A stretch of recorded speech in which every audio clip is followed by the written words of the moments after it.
آل بيت المصطفى صلى الله عليه وسلم آل بيت الرسول سلام الله عليكم وتسليم. بشرى لكم أهل بيت إني لكم ذو اشتياق.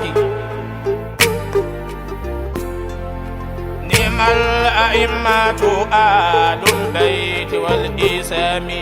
أسباب طه بنو زهرائه الفاطم.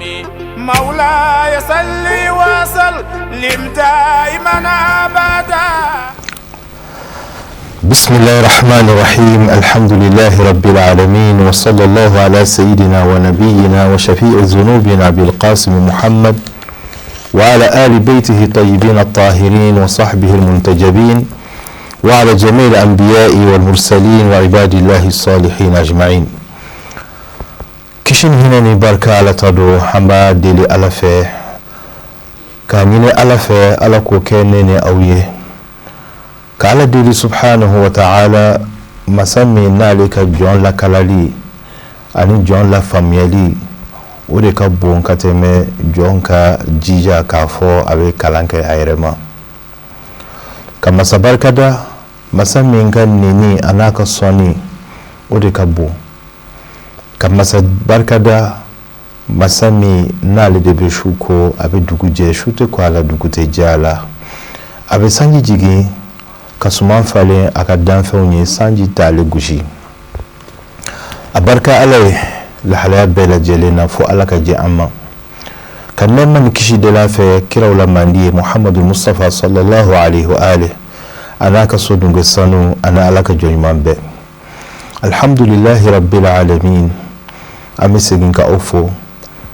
lame bahabbe fleli bahabbe ka do nyini aw fe ka do ka awye alaka neni aw bele jelenke Allah subhanahu wa ta'ala ka joymon jela alaka anfara anniunka sani anga do korofo kono no ye sigi flananye jumada saniya no ye lasiri flana arajaba mangono omi no ye zahra alayhi salam akabangini okaloi. Alhamdulillah do kunte mene anyu osigi ke fanchama fe Bamako ani jien fanchama fe maoma no shirifu fe maoma no ye Sayyid Sharif Usman Malan Haidara kanumbaye ani akatonde nyes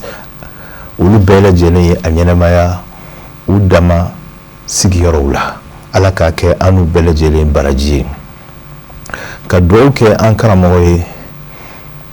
kabidi malafu Senegal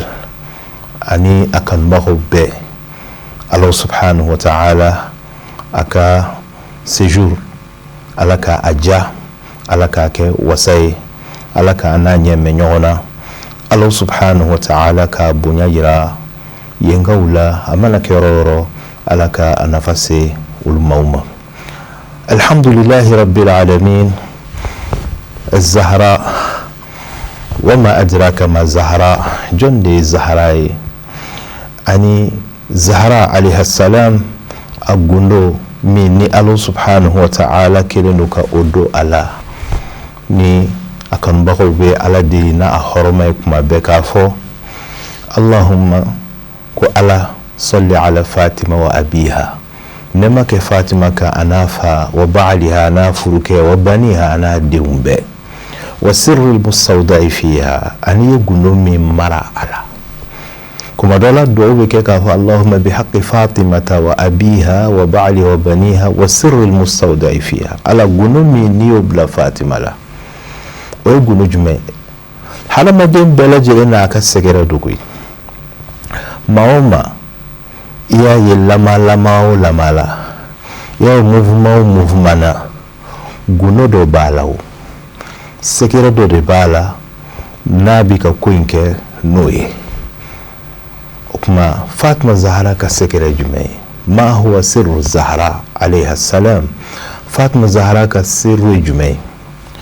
na fara ko sekere ka ba esir obeto guno de la sawo sabula ni odara keneka abora guno la kaba okuma Fatima Zahra alayha salam gundo mi ni ala yo o blala gundo min no o koso ni cɛ wɛrɛ kun tɛ se k'a furu ni ale tɛ gundo min ni ala y'o bila a la ni o gundo in de y'a to sirifuw bɔra ale la gundo min n'ala y'a bila a la n'o de y'a to alakira min y'a wolofa ye sallallahu alaihi wa sallam o yɛrɛ ko ummu abiha ko a jɔra ale ba jɔyɔrɔ la a ye sabula den a tɛ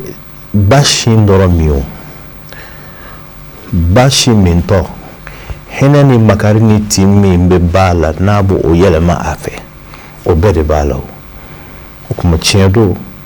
alakira ma Fatima Zahra sin min nka ba ka kan ka hinɛ min ani tin min ɲɛsin den ma ani kanu ani bonya Zahra y'o bɛɛ lajɛlen ɲɛsin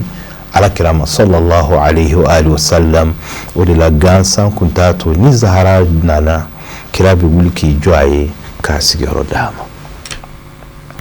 o kuma Zahra gundo min n'an bɛ se k'o dɔn a la هذه آثارنا تدل علينا hadamaden nɔ a bɛ a jiri la o kuma Fatima Zahra alayha salam an bɛna ye k'a fɔ hiya aashat lillah Fatima gundo min kun b'a la o de ye a y'a ka ɲɛnamaya in bɛɛ kɛ ala ye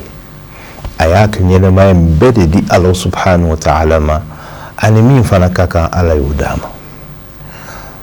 fɛn o fɛn tɛ ala ta ye a y'o bɛɛ to yen ala kosɔn Allah subhanahu wa ta'ala y'a gasi sigi kabini farikolo in mana Allah subhanahu wa ta'ala y'a sugandi i n'a fɔ ala y'an ba Mariyama sugandi cogoya min na alikuranɛ kolo la ni ala ko mɛlɛkɛw nɛn kan ko inna allaha astafaki wa tahharaki wastafaki ala nisa'il alamin sayyida Maryam alayha salam ko ala y'a sugandi k'a saniya ka tila k'a sugandi sugandili fɔra siɲɛ fila sugandili fɔlɔ ye jumɛn ye Allah subhanahu wa ta'ala ye Maryama sugandi k'a bɔ nabiyumanw na kumana nabiyuman si don o ye ala ka sugandili ye o tɛ ale yɛrɛ ka ɲininen ye ala de y'ale kanu n'a ye k'a sugandi ka a bɔ nabiyumanw na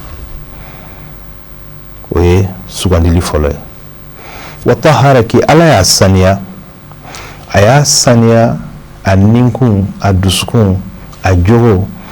ani ka tila k'a saniya sabula a kɛra alamandi ye misiri kɔnɔ muso n'a bɛ a ka koli la a man ka gɛrɛ batoyɔrɔ in na ala tun ye a saniya ka bɔ o la wastafaki ala nisa'il alamin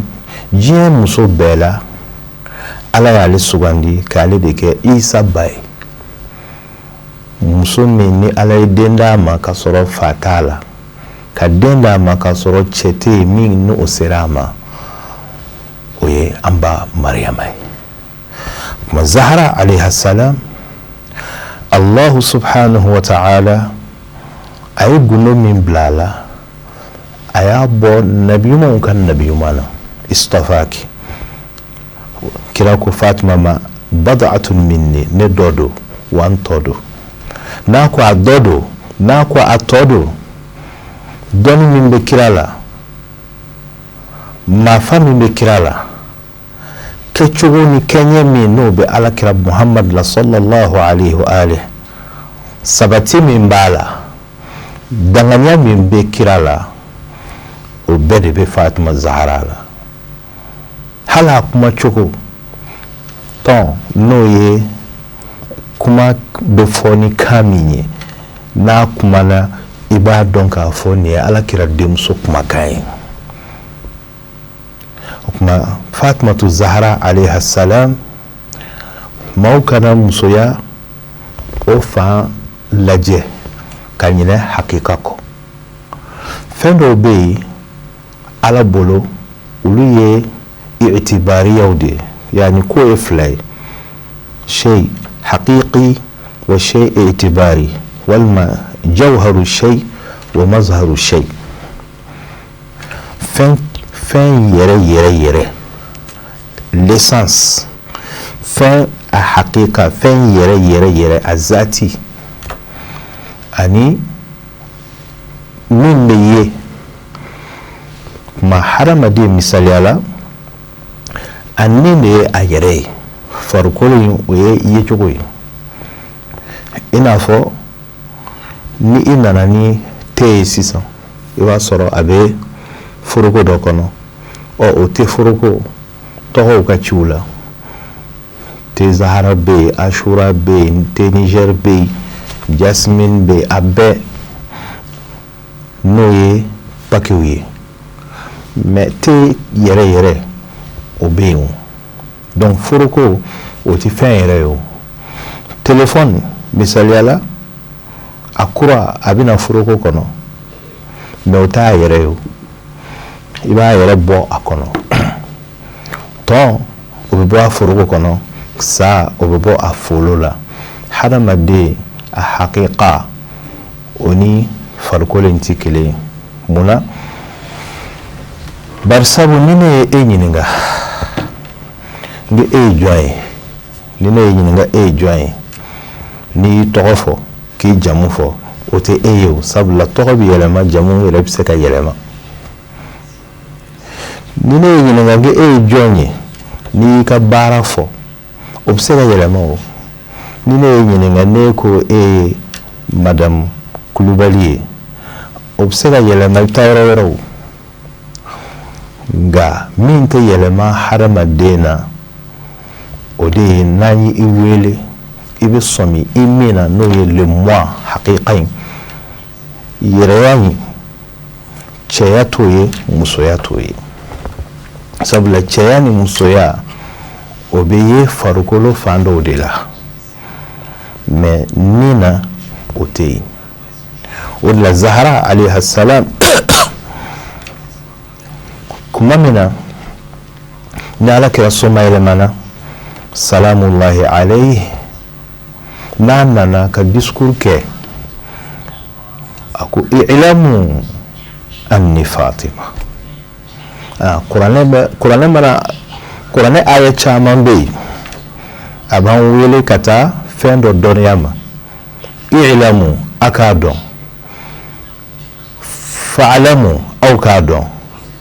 i'lam a dɔn, lita'alamu mun kosɔn aw ka se k'a dɔn. ninnu kumakan minnu bɛ fɔ an k'a dɔn k'a fɔ Allah subhanahu wa ta'ala ka laɲini dɔ bɛ o kɔfɛ. misaliyala n'a ko suratul Anfal kɔnɔ fa'alamu anna mawlakum a k'a dɔn k'a fɔ ko aw ka ko ɲɛmɔgɔ fa'alamu anna Allah mawlakum ala de y'aw ka ko ɲɛnabɔba ye ni'mal mawla wa ni'man nasir. o kuma jɔn kan ka ɲɛɲini kɛ ka recherche kɛ fo a ka taa sɔn a ma a ka convaincre k'a fɔ tigi b'a lɔ tɔgɔ Allah wa o de b'a ka ko gérer wa o de y'a dɛmɛbaga ye. foyi tɛ dugukolo kan min bɛ se ka k'a ka ko ɲɛnabɔba ye min bɛ se ka k'a dɛmɛba ye ka tɛmɛ Allah subhanahu wa ta'ala kan. kuma Zahara kelen k'a fɔ i'lamu aw k'a dɔn anni ne ye Fatima, ne de ye Fatima ye tɔgɔ in tɛ dɛ. aw k'a dɔn k'a fɔ ne fa o de ye Muhammad ye sallallahu alaihi wa sallam wa ne balimakɛ ani n kanumɛkɛ Ali ibn Abi Talib o de ye n furukɛ ye. a ye olu minnu fɔ olu etibariyaw ye mais ka se hakika ma o de ye k'a fɔ ni Alakira sallallahu alaihi wa sallam a soma yɛlɛmalen maaw ka ye cogo la ni Zahara kun ye cɛ ye kira denkɛ min tora a kɔ o de ye Zahara ye. yala ko in tun bɛ taa yɔrɔ wɛrɛ min tɛ Alakira ka so ye dɛ. an dun ɲɛ b'a la diɲɛ taabolow la almar'u yuhfazu fi wildihi maa bɛ kɔlɔsi ka tanga a kɔ la. yala ko in tun bɛ bɔ Zahara bolo ka taa yɔrɔ wɛrɛ wa zahara b'a jira k'a fɔ ale furukɛ n'o ye ali ye kira y'o de jira akhi k'a fɔ nin ye n balimakɛ ye fi dunya wal akhira yala ko kan ka pan olu kunna ka taa yɔrɔ wɛrɛ wa ali yɛrɛ min b'a jira k'a fɔ hali ni denkɛ tun bɛ alakira bolo ali y'i jɔ kira ye cogoya min na a yɛrɛ woloden o tun tɛ se k'a jɔ a ye o cogo la ayna tazhabun aw bɛ taa yɔrɔ jumɛn o kuma zahara alayha salam a ka gundo o de ye Allah subhanahu wa ta'ala ya sugandi k'a sugandi k'a bɔ alakira la ani ka tila k'a saniya innama yuridu Allah liyudhiba ankum rijsa ahla albayt wa yutahhirakum tathira shaytanan niyɔrɔ ka a jɛya ka bɔ o la shaytanan se ka don a la a saniyalen don ni na sɔn na kumakan na alhamdulillah o cogoya kelen fana la Allah subhanahu wa ta'ala ye a saniya ka bɔ musow ka laada joli yeli la danfara min b'a ni an ba mariyama cɛ o de ye an ba mariyama wolo joli bange joli o bɔra ale la o de la ala y'a dɔn k'a fɔ a ka bɔ misiri kɔnɔ ka taa yɛrɛ sɔrɔ isa bun mariyama la o kɔfɛ ka sɔrɔ ka ji ani dumuni di a ma o yɔrɔ in na yen mais zahara alayhi salam bange joli ale m'o fana ye o b'a ni mariyama danfara wɛrɛ jumɛn ye ɔhɔ tiɲɛ don an ba mariyama cɛ tɛ ale bolo nka Allah subhanahu wa ta'ala n'an ko furukɛ t'a bolo diɲɛ sosigi in na nka Allah subhanahu wa ta'ala a ye an ba Fatima a y'o kɛrɛnkɛrɛn ka tila k'a kɛrɛnkɛrɛn cɛ dɔ de ye cɛ min fana kɛrɛnkɛrɛnnen don bɛɛ tun tɛ se ka zahara furu cɛw nana ɲini o awɔ i hakili bɛ belebele fɛn fɛn la kira da fɛ u bɛɛ ye a ɲini zahara ka kɛ o muso ye nka ala kira b'u jaabi ko ayi zahara ka ko tɛ ne bolo a bɛ Allah subhanahu wa ta'ala bolo munna sabula ala ka laɲini ye ka si dɔ de bɔ zahara la o si o gosiba o se ka kɛ dɔwɛrɛ n'a ma kɛ maa sanuman ye min ma deli ka boli sɔn min ni ala kelen don k'a sugandi Ali ibn Abi Talib alayhi salam sabula fɛn dɔw bɛ yen n'olu ma fara ɲɔgɔn kan fɛn dɔw tɛ se ka bɔ o komi an b'a ye chimie na i y'a mɛn ji o b'a fɔ oxygène plus hydrogène olu de mana fara ɲɔgɔn kan a bɛ kɛ ji ye mais n'o élément fila ma fara ɲɔgɔn kan jiya tɛ se ka kɛ yen dɛ donc zahara ale ni ali olu ka fara ɲɔgɔn kan o de nana ni ahlul beitu ninnu ye alayhimu salam al-Hasan wal-Hussein ani maa ɲuman minnu bɔra Hussein na alayhi salam ani maa ɲuman minnu bɔra Sayyidina al-Hasan na alayhimu salam a'imaw ani kutubu ani waliyu baba ninnu kɔrɔ nɔɔrɔ ani aladɔn sabula kira mana datugu maa ɲumanya o tɛ se ka datugu walasa o ka to sen na ala ka faamuya ko ɲuman d'a ma o de la zahara denw olu de ye kuntigiw ye hali diɲɛ laban na min ni a bɛna diɲɛ bɛɛ mara Sayyidina al-Mahdi alayhi salam n'ale bɔra mɔgɔ o mɔgɔ a mana kɛ bonya o bonya b'a tigi la a bɛɛ b'a ka bonya bila Mahdi ye o b'a jira k'a fɔ ni ali kun tɛ maa tɛna sɔrɔ min bɛ se ka zahara ni ka kɛ a sigiɲɔgɔn ye walasa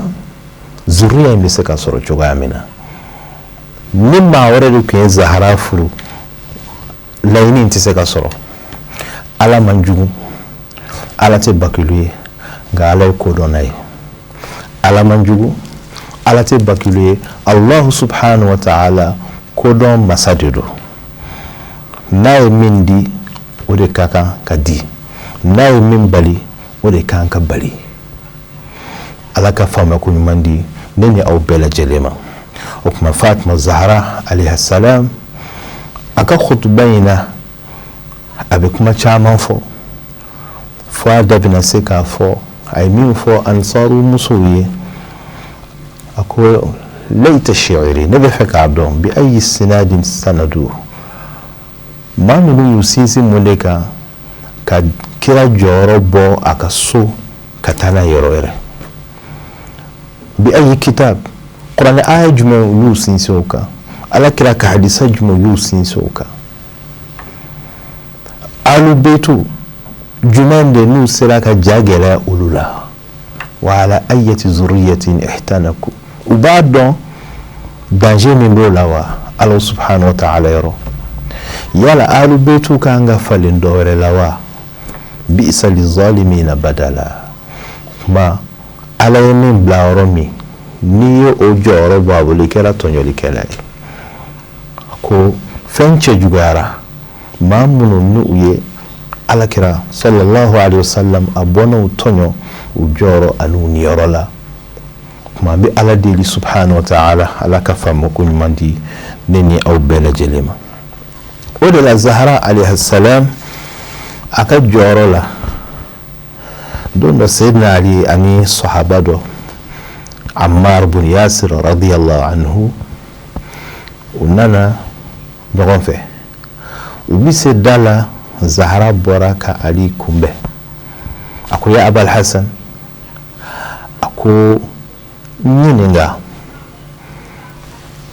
galemaw ani labanmaw ka dɔnni bɛɛ la n b'i kunnafoni a bɛɛ la. Sayyidina Ali dabali banna. Zahra ma deli ka ni ɲɔgɔnna kuma dagabana fɔ ale ye, nka a y'a dɔn k'a fɔ a tɛ kuma n'a ni dungɔ ye, a tɛ kuma n'a ni sago ye. wa maa bɛɛ bɛ ten. ala ka hinɛ an karamɔgɔ la Gidado Koyita radiyallahu anhu a ko ni ala ko ko mɔgɔw ka fɛn o fɛn to yen k'a b'a dɔn k'a fɔ u bɛ se k'a to yen, ko n'i yɛrɛ jija i bɛ se k'a to yen. ala ko ko mɔgɔw ka fɛn o fɛn kɛ i bɛ se k'a kɛ. sabu ni e m'a kɛ mɔgɔ wɛrɛ y'a kɛ o, ala ko ka min to yen e tɛ k'a to yen, mɔgɔ wɛrɛ sera k'a to yen. Allah subhanahu wa ta'ala n'a kuma n'an ye kuranɛ la k'a fɔ misaliya la wa najmi idha hawa ma dalla sahibukum wa ma gawa wa ma yantiqu anil hawa in huwa illa wahyu yuha. an tɛ taa aya in bɛɛ la. ma yantiqu anil hawa k'a tɛ kuma n'a ni dungɔ ye, wahyu de bɛ jigin kira kan. o kɔrɔ maa o maa ni i sera k'i ni sago kɛlɛ k'i ni dungɔ kɛlɛ i bɛ kuma ni ala ta ye. wa amma man khafa maqama rabbihi wa naha nafsa anil hawa, n'i sera k'i ni sago kɛlɛ i bɛ ala ta fɔ. mais mun bɛ mɔgɔ bali ala ta fɔli la, mun bɛ mɔgɔ bali ala ta kɛli la, ni shetane n'o y'a coko i ŋaniya la ani i dusukun na ani i hakili la, a b'i lanata a b'i lasiran, i bɛ ale ta de fɔ i tɛ ala ta fɔ. mais ni ala bɛ dusukun na, ala bɛ ŋaniya la, ala bɛ miiri la, min bɛ bɔ da ani min bɛ kɛ o bɛ bɛn Allah subhanahu wa ta'ala ta ma. o la Zahra alayhi salam a kɛlen ka nin kuma fɔ Ali ye, Ali y'i kɔtɔrɔma bɔ ani Ammar k'i senfa ka taa ala kira fɛ yen sallallahu alayhi wa alihi. a se ala kira ma, ala kira ko ya Abal Hasan, a ko n b'a dɔn k'a fɔ min y'i na yan n b'a dɔn cɔ. a ko n k'a fɔ walima e k'a fɔ. ladabu bɛ Sayyidina Ali alayhi salam. kalanden kan ka kɛ kuma bɛɛ i bɛ tugu i karamɔgɔ de la, kana ɲaga i ta la. karamɔgɔ ye min d'i ma, a ye min dan i la, n'o falenna, n'o bɔgɔtira ka bɔ i la, foyi t'i bolo dɛ. kan'i ɲaga i yɛrɛ la, kan'i yɛrɛ bonya a ma, kan'i yɛrɛ fusaya a ma. hadisa y'o fɔ man allama rajulan أو من علم عبدا آية من كتاب الله فهو مولاه. ما مي كلا كلا آية كلنا كي لا الدنيا لا أكو أتايد إيمان كي يرف سياما نفوي ألا كان بين صعبما. ولا سيدنا علي عليه السلام أكو ألا كرما أكو إيكا نيفو الحديث منك أحسن إما لا نيفو أولي كين وابن جدي ألا كركو أبكو إننا زهرا في أينفو عليكو أكو علي ما يتعرضون كافو على يمين بلا أونا أي إيكي نيكا دونين دامي وفانا بزهرا لوا كمانا أي علي لامي علي سكنا كتا زهرا كو يتران فافي أيافوتا أكو يا علي إتارون كافو المؤمن ينظر بنور الله نور الله دانتولو نالا أكام نورب لا إنغان ينيدو سكونا إبي فمي يتوتو يو إبي من دون توتو دون أمي على ديلالكو نورب لا نيني أولا ونورين ببلا نميني ودي على نسرانيي على كان لنا أوصون أولا. اللهم صل على محمد وآله رجبا وسيرا aya nyesiki ni sunye ni wurdie sangwa juma shufolo ay alamsa dunshun alamsa nata abashun insha Allah juma shu abe joko tan fladi Allah subhanahu wa ta'ala ma joko kele al-fatiha shen kelen kofe na Allah subhanahu wa ta'ala ka jenye al-fatiha shen kele o kofe inna anzalnahu shen saba قل هو الله أحد شيطان فلا ني أو كلارا أبي اللهم صل على محمد وآل محمد ك شيبي ولولا نينغا سركا أو تنتو دوغولا كافو سبوه قدوس رب الملائكة والروح شيبي ولولا كسركا أو تنبو دوغولا كأو سيغي كافو أستغفر الله والما ربي اغفر وارحم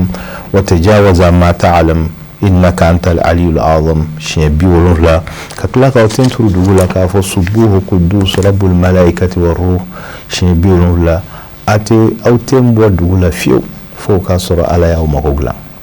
alaka anogayani nawe alaka nene au bela jele garzige nafla nunu selila anika zikru chaya rajaba konnala.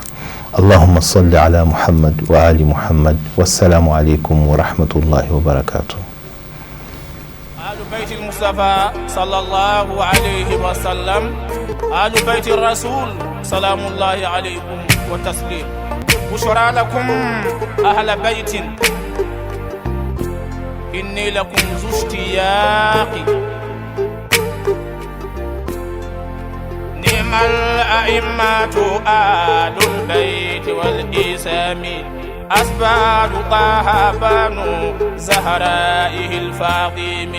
مولاي صل وسلم دائما